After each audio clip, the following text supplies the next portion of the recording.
এই প্ৰমোদ বড়ো সি যে পুৰা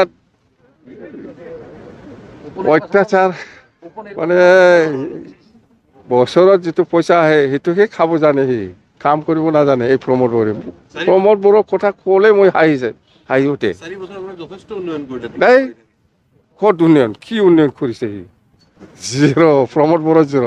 প্ৰমোদ বড়োই কৈছিল ঘৰে ঘৰে চাকৰি দিম, এইটো সম্ভৱ নাকি? ক'ত ঘৰে ঘৰে চাকৰি? প্ৰমোদ বড়োই কৈছে ৭৫,০০০ দিম, ক'ত ৭৫,০০০ দিম? মাটিৰ পাট্টা দিম বুলি কৈছে, ক'ত মাটিৰ পাট্টা? আমাক বুৰ্বক বনাইছে হা? এই ৩ বছৰৰ কাৰণে কিবা পাট্টা দিছে বুলি কি কয় এইটো?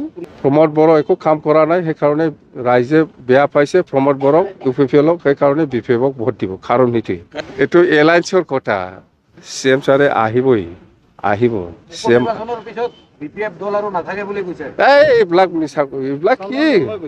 চন্দন ব্ৰহ্মতো সিটো যাম বা থাকক, সি UPPLতে থাকক, মই আৰু নলম, তাক লাভ নাই। আৰু এটা কথা যে MP ইলেকশ্যনৰ সময়ত আপুনি কৈছিল যে চিনি নাপাওঁ, এতিয়া আকৌ মানুহ পঠিয়াই দিছে, এনেকুৱা ধৰণৰ কথা কৈছে। চন্দনক মই মৰম কৰি মই তাক এইবাৰ চিডলি নিৰ্বাচনত তাকে খেলিব দিম বুলি ভাবি পেলাই মই চন্দনক মানুহ পঠাইছিল চন্দনৰ তাত, আহক আপুনি টিকেট লওক, খেলক, আপুনি UPPLত টিকেট নাপায়। সেই কথাটো মই কৈছোঁ, মইতো স্বীকাৰ কৰি লৈছোঁ। কি চিনি পোৱা নোপোৱাৰ কথা?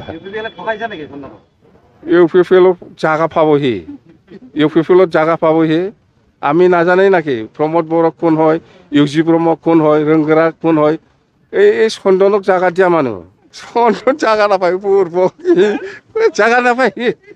চন্দন ব্ৰহ্মই কৈছে যে আপুনি 2020 চনৰ পৰা যেতিয়াৰ পৰা ক্ষমতা হেৰুৱাইছে তেতিয়াৰ পৰা আপুনি BTCৰ মানে চিফ হোৱাৰ কাৰণে চন্দনৰ কথা বাদ দে, এইবিলাকৰ কথা বাদ দে। এইবিলাক পাৱাৰ লবি মানুহ, য'ত পাৱাৰ আছে তাতে গৈছে, ভাল হৈছে, তাতে কাম কৰি থাকক সি।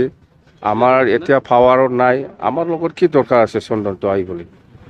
UPPL এতিয়া পাৱাৰত আছে, পাৱাৰত থাকি পেলাই কাম কৰি থাকক, চাই থাকক। 2025ত BPF চৰকাৰ কৰিব, এইটো 100%। আৰু কেনেকৈ কৰিব আমি কৈ আছোঁ, পাব্লিকলি কৈ আছোঁ যে কোকৰাঝাৰত 12টা সমষ্টি আছে, ইয়াৰ ভিতৰত 10টাটো BPF জিকিব। চিৰাং জিলা হিচাপে 7টা সমষ্টি আছে, 7টা সমষ্টিৰ ভিতৰত আজিৰ দিনতো আমাৰ 5টা আছে, এই 5টাতকৈ আমি বেছি জিকিম। হা দে ধৰি লৈছোঁ আমি 4টা, একটা আৰু কমি ল'লোঁ। আজিৰ দিনত 5টা আছেতো, আৰু কমি ল'লোঁ মই 4টা, 10 আৰু 4 14। বাক্সা জিলাত 11টা সমষ্টি আছে, 11টা সমষ্টিৰ ভিতৰত 2020ত আমি অকল 2টাহে জিকিছে। আজিৰ দিনত 2টাৰ পজিশ্যন নহয়, কমত 6টা নালাগে, 5টা ধৰিছোঁ মই। 11টা সমষ্টিৰ ভিতৰত 5টা ধৰিছোঁ মই। 5টা আৰু 14টা কিমান হ'ল? 19টা। হা 19টা। আৰু সেইফালে ওদালগুৰি জিলাত 10টা সমষ্টি আছে, 10টা সমষ্টিৰ ভিতৰত আমি অকল এটাই জিকিছিল 2020ত। আজিৰ পজিশ্যন সেইটো নহয়, কমত আমি 6টা পাই আছোঁ। 6টা নালাগে মোক, আৰু কমাই লৈছোঁ 5টা। 19টা আৰু 5টা কিমান হয়? 24টা। চৰকাৰ কোনে বনাইছে? প্ৰমোদ বড়ো বনাইছে না BPF বনাইছে? এইবিলাক বাহানা কৰি লাভ নাই। আৰু চিডলিত আমি জিকি আছোঁ, মই কৈ আছোঁ, চিডলিত যদি ফ্ৰী এণ্ড ফেয়াৰ ইলেকশ্যন হয় 100% BPF জিকি আছে। হ'ব লাগে, শান্তিপূৰ্ণভাৱে ইলেকশ্যনটো হ'ব লাগে। প্ৰমোদ বড়োৰ লগত কোনো ঠিক নাই। প্ৰমোদ বড়োতো আজিকালি পাৱাৰত আছে না, এইফালে SP, এইফালে OC, কাকবা IC লগাই পেলাই কিবা কিবি কৰি থাকে না প্ৰমোদ বড়োই।